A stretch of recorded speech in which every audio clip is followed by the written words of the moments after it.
The stars burned quietly in the heart of the galaxy. But in the space around the galactic core, the silence was broken. Warships filled the darkness like a rising storm. Thousands of ships, big, small, armed with weapons powerful enough to destroy planets. The fleets of the Galactic Council had gathered. Inside the council hall, the leaders of 20 worlds sat in a circle. The hall was bright and cold, made of black stone and white glass. Long banners hung from the walls, each showing the symbols of the great member worlds. The air felt heavy, like the whole galaxy was holding its breath. At the center of the circle stood High Chancellor Vorek. He was tall, his skin pale blue, his long robes trailing behind him. His deep voice echoed through the hall. "Soul." 3 remained silent, Vorek said, looking around the chamber. "We have called. We have waited. We have sent ships to their borders." They refused to answer. Murmurs filled the air. Some leaders shook their heads. Others looked down, silent and worried. Vorek raised his hand. The room grew quiet again. "For 20 years, he continued, we have watched them grow, faster than any world before them. They have reached the stars. They have built weapons. They have built ships, but they will not speak. What do they hide?" No one answered. Vorek stepped forward. His voice grew sharper. "Are we fools to wait any longer? Do they prepare to strike first? Will they rise against us while we sit here and watch?" One of the council members stood. She was from the planet Korra, a world known for its wisdom. "Chancellor," she said calmly, "Earth has made no move toward us. They sit in silence. We should seek peace again." Vorek turned to face her. His dark eyes burned with warning. "We have already offered peace," he said, "and they have given us nothing, not even a word." Another leader spoke. He was from Drenner, a warrior world. "Enough waiting," he growled. "They are hiding something. They fear us, or they plan to fight us. Either way, we should strike first." More voices rose. Some called for war. Some called for patience. The chamber shook with noise. Vorek let them speak for a moment, then raised his hand again. Silence returned. "We will give them one final chance," Vorek said. "We will send one last call, one last message. They must answer us. If they do not, we attack." The council members nodded, though some looked unsure. "Who will deliver this message?" someone asked. Vorek stood tall and firm. "We will ask them to send someone," he said. "A voice to speak for their people. Let them choose. But they must answer soon." He turned to the fleet commanders standing near the chamber doors. "Prepare the ships," Vorek ordered. "Hold the line near Sol 3. If they send no answer, we bring war." The commanders bowed and left the chamber. The leaders of the council stood as one, their long robes brushing the floor. The banners above them seemed to wave like shadows in the cold air. All eyes turned toward the stars once again, waiting, watching, preparing. The sun hung low over New Geneva, the capital of Earth's space union. Great towers of steel and glass reached into the sky. The city was silent under a shield of tension. Far above, Earth's defense fleet waited in orbit, watching the stars where the Galactic Council's warships gathered. Commander Alex Voss stood alone in the Union Command Center. The room was large but empty. Only the soft hum of machines filled the air. Screens showed maps of the galaxy. All eyes pointed toward the galactic core, where the Council had gathered its fleets. Alex stared at the blinking lights on the main display. He knew what they meant. The Council was ready for war. The door behind him slid open. Director Hayes, leader of Earth's Space Union, entered the room. She was older, her face marked by years of hard decisions. She walked toward Alex with slow, heavy steps. "They've called again," she said. "They want someone to face them, to speak for Earth." Alex didn't turn right away. He knew what she was asking. He had been expecting it. Still, the weight of it pressed on his chest. "And what do we tell them?" Alex asked quietly. Director Hayes stood beside him. She looked at the map, her face hard to read. "We have nothing to tell them," she said. "The Union has decided. We stay silent." Alex turned to face her, confused. "Stay silent? Even now? They're ready to attack." Hayes nodded slowly. "We have our reasons. Earth is not ready to join their council. Not on their terms. We do not trust them, and we will not explain ourselves." Alex felt anger rise in his throat. Then why send me at all? Hayes placed a hand on his shoulder. Because war is worse than silence. You know this, Alex? You've seen what war does. Maybe you can buy us more time. Alex stepped back, running a hand through his short dark hair. You're asking me to face the whole council with nothing to say. I'm asking you to stand for Earth, Hayes replied. No lies. No promises. Speak as you see fit. But remember this. Our silence is our choice. You cannot change that. Alex closed his eyes for a moment. He thought of his years in the fleet, of the battles he had seen, of the lives lost in the name of fear. He did not want to see that again. He opened his eyes and met Hayes's gaze. I'll go, he said. Hayes nodded. Your ship is ready. You leave in 1 hour. Alex turned back to the display. The council's fleets were waiting, watching, ready to strike. He left the command center and walked to the launch bay. His ship, the Horizon's Edge, stood ready. It was small, built for speed, not for battle. A single-person envoy craft, marked with Earth's symbol. No weapons, no shields, a sign of peace. As he boarded the ship, he looked back one last time. The towers of New Geneva stood still in the fading light. His home, his people, the ones he was risking everything to protect. Alex strapped into the pilot's seat. He took a deep breath, feeling the engines hum to life beneath him. The stars stretched out ahead. Somewhere beyond them, the council waited. He set his course for the galactic core. The ship rose into the sky, leaving Earth behind. Alex Voss sat quietly in the pilot seat of the Horizon's Edge as the stars stretched like thin lines across the dark window. The ship moved fast, faster than any military vessel, thanks to Earth's newest engine designs. Still, the journey to the galactic core felt long and heavy. The silence inside the ship gave Alex time to think. He replayed Director Hayes's words over and over. He was going to face the most powerful council in the galaxy with no clear message. He had no orders to offer peace, no promises of joining the council, no explanations for Earth's silence. He had nothing except himself. For a moment, fear crept into his thoughts. What if they didn't listen? What if they attacked the moment he arrived? What if his mission had already failed before it had even started? He pushed the fear aside and focused on the one thing he knew. He had to try. After several days of travel, the ship neared the core. The stars grew brighter, filling the window with swirling lights. The core was alive with energy. Hundreds of planets circled close together, all glowing with life, technology, and power. But what took Alex's breath away was what stood in front of them all, the Council's fleet. Row after row of warships floated like walls of metal and fire. Some were larger than cities, their surface bristling with weapons. Smaller ships darted between them, like sharks circling prey. It was the largest fleet Alex had ever seen. The ship's communicator crackled to life. Unarmed vessel, state your name and purpose, a cold voice demanded. Alex leaned toward the controls. This is Commander Alex Voss of Earth. I come as your requested envoy. A long pause followed. For a moment, Alex feared they might fire. But then the voice returned. Proceed to Dock 7. Do not change course. Alex followed the command. As his small ship moved closer, he could feel the weight of 1,000 eyes watching him. The fleet seemed to close in around him, guiding him toward a single, black station that floated like a shadow near the largest council ship. Dock 7. His ship touched down with a soft hiss of steam. The ramp lowered. Alex stood, smoothing his dark envoy uniform. He took a deep breath and stepped onto the dock. He was greeted by 2 tall guards with dark armor and unreadable faces. Without a word, they turned and began walking toward the council hall. Alex followed, his boots echoing in the empty hallway. The council hall was even larger than he had imagined. White lights shone from above. The floor was smooth and cold beneath his feet. At the center stood the council circle, where the leaders of 20 worlds sat high on their stone chairs. At the center of them all stood High Chancellor Vorek. Alex kept his steps steady as he moved toward the center. He felt the weight of every stare. He knew they saw him as small, alone, weak. Vorek stepped forward. Commander Voss, the Chancellor said in a low, firm voice.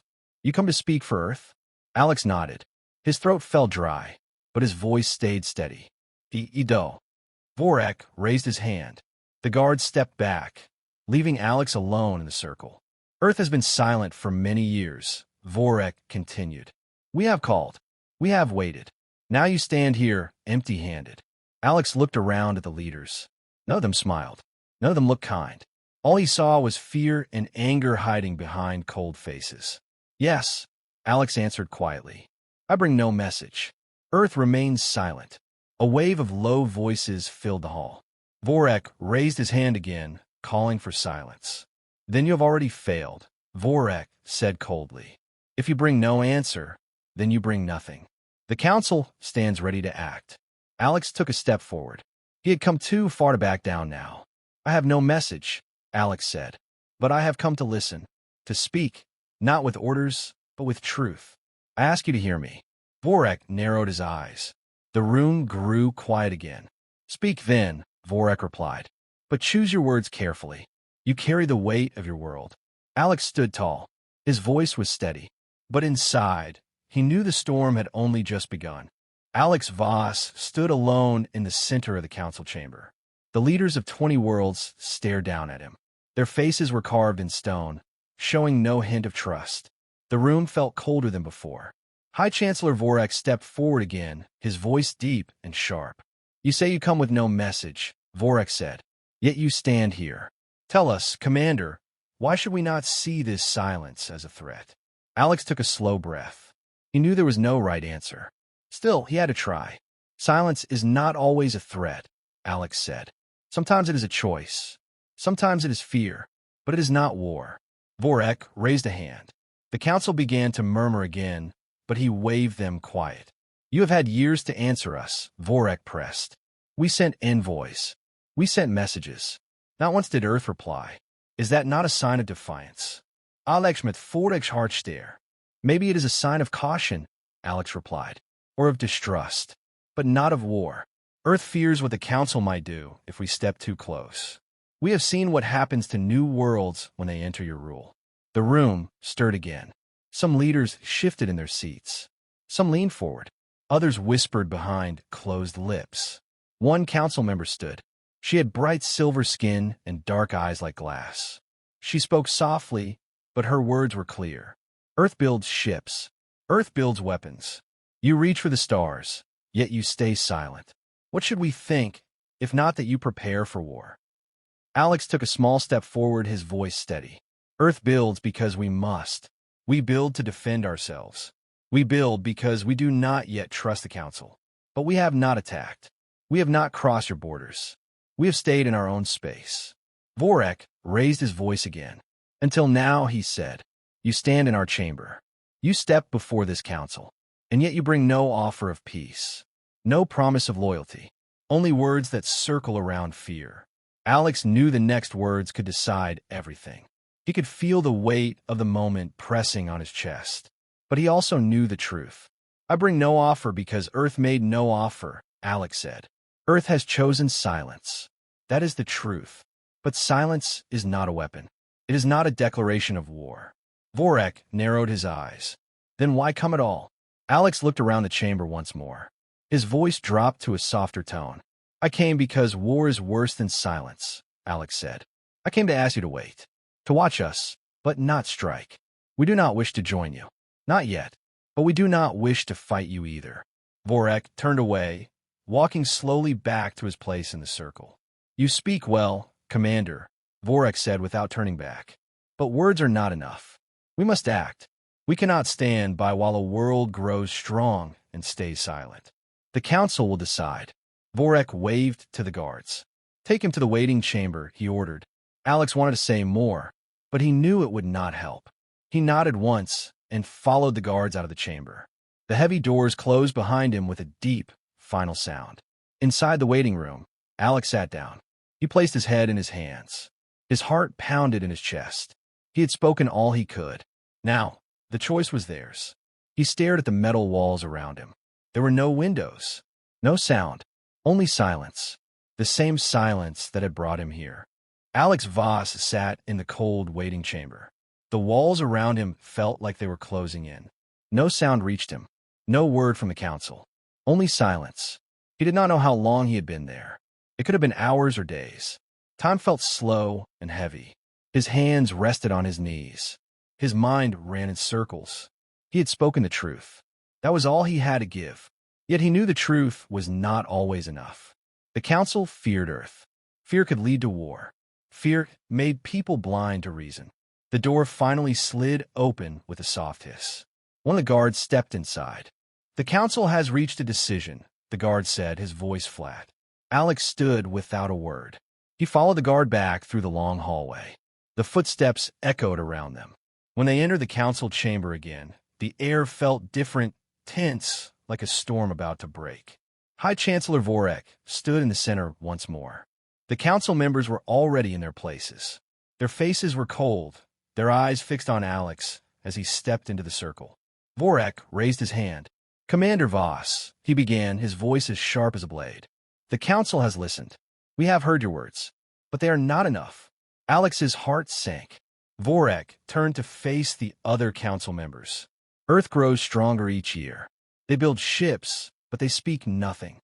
They reach for the stars, but they refuse to join us. We cannot trust a world that hides behind silence." Some council members nodded in agreement.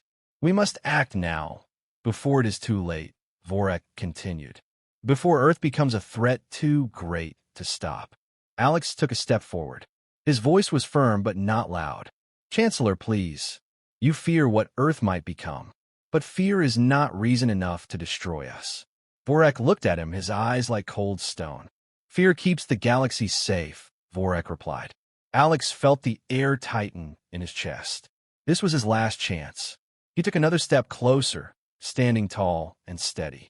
"Chancellor," Alex said, "you speak of fear, but you forget who we are. You forget what we have already done." The council chamber grew silent. "We have stayed in our own space," Alex continued. "We have not crossed your borders. We have not pointed our weapons at your worlds. You fear what we might do. But look at what we have done. We have done nothing." Alex turned slowly, looking at every council member. "You sit here, ready to destroy a world, not because of war, but because of silence. You would burn a world for what you think might happen. What kind of peace is that?" The room stayed silent. Alex faced Vorek again. "I ask you one thing," Alex said, his voice strong and clear. "Judge us by what we have done, not by what you fear." Vorek said nothing. Alex let his final words hang in the air. There was nothing more he could say. Vorek turned back to the council members. "The vote begins now," he said. One by one, the leaders raised their hands. Some looked firm. Others looked unsure. The air felt like it could break at any moment. Alex stood still, waiting for the final choice that would decide the future of his world. Alex Voss stood in the center of the chamber, heart pounding like a drum in his chest. The air was still, but the tension pressed down on him like heavy stone. One by one, the council members raised their hands. Some raised their hands quickly, with cold eyes and tight jaws. They were ready for war. They had been ready from the start. Others paused, thinking carefully. Their eyes shifted toward Vorek, waiting for his lead. High Chancellor Vorek stood motionless. He watched each hand rise, showing no emotion. He let them vote without speaking. When the last hand rose, Vorek turned slowly toward Alex. "The council has spoken," Vorek said in a low voice. "The votes are divided." Alex held his breath. Divided. That was not a clear answer. There was still hope. Vorek looked around the chamber. His voice echoed through the hall. "Some among us believe Earth is a threat. Others believe in patience.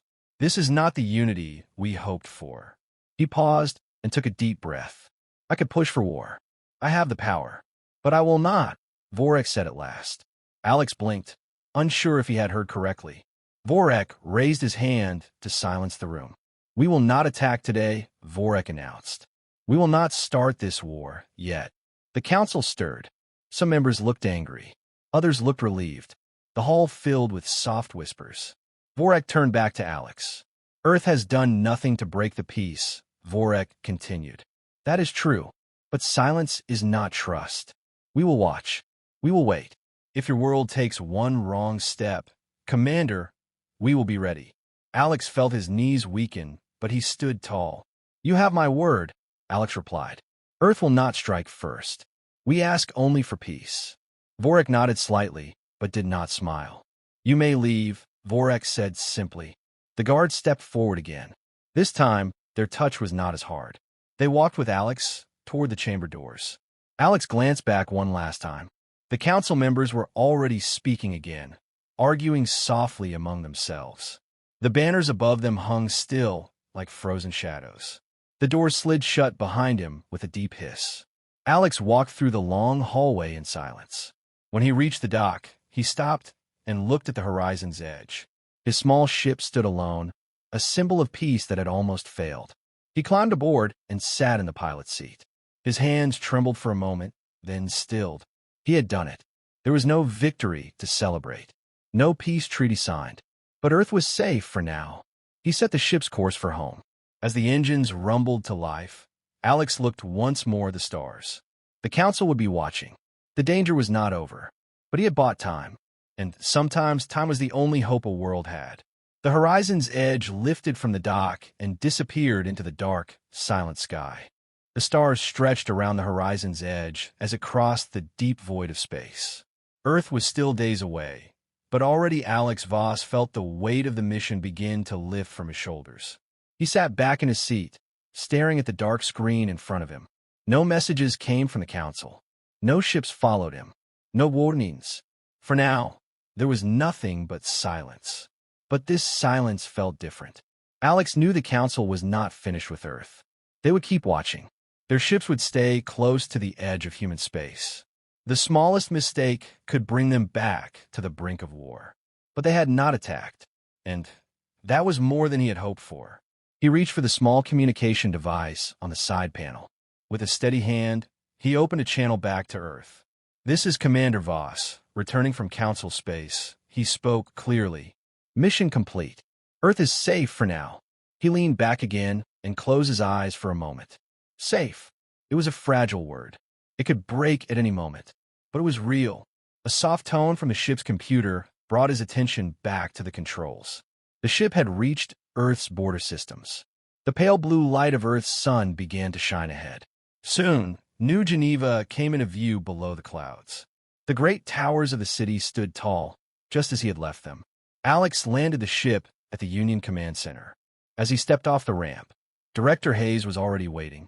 She walked toward him quickly, her face calm but tight with worry. Welcome home, Commander, she said. Report. Alex stood in front of her, his back straight. The council voted, but they are not united, he explained. They chose to wait to watch. We are safe for now, but they are not finished with us. Hayes nodded. She had expected as much. And you, she asked, do you believe they will strike one day? Alex looked up at the sky. The stars above seemed closer now, heavier somehow. I don't know, he admitted, but I believe this. Fear starts wars. Fear also keeps peace if we give it time to turn to trust. Hayes stood in silence for a moment. Then she placed a hand on his shoulder. You've done well, Alex. Go home. Rest. We'll need you again, soon enough. Alex nodded. He turned and walked out of the command center, feeling the weight of the galaxy still pressing on his mind. As he walked through the quiet streets of New Geneva, he thought about the council's faces. He thought about Vorik's cold voice. He thought about the billions of lives that had hung in the balance. And he thought about silence. Sometimes silence meant fear. Sometimes it meant peace. Sometimes it was the only thing left between life and war. For now, the council had chosen to wait, and Earth had chosen to stay free. Alex looked up at the stars once more. He knew the galaxy was still watching.